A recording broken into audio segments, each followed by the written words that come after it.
Union is a set method in Python that returns a new set containing all elements that are in every set such that no element appears more than once.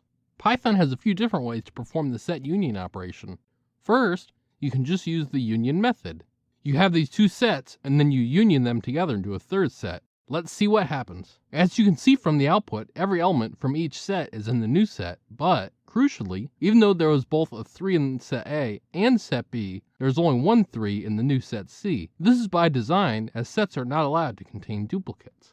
There's another way to union two sets. There's a difference that we won't get into in this video, but practically speaking, this way functions very similar to the first way. All we have to do is change this code from using the union method to putting a pipe operator between the two sets. If we go check the output now, we will see we have the same set from the previous run of the code.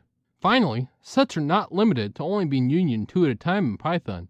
You can pass however many sets you want to union, and they will all be unioned together into a new set. Intersection is the set method in Python that returns a new set containing elements common to every set being intersectioned together. Python has a few different ways to perform the set intersection operation. First, you can just use the intersection method. You have these two sets, and then you intersection them together into a third set. Let's see what happens.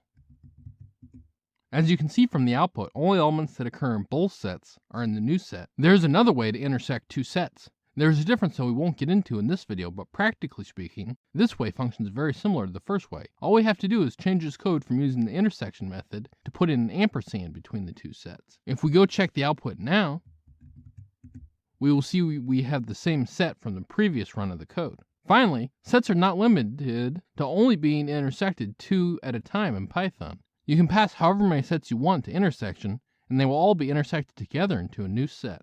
This has been Jakubication. Like and subscribe to learn more.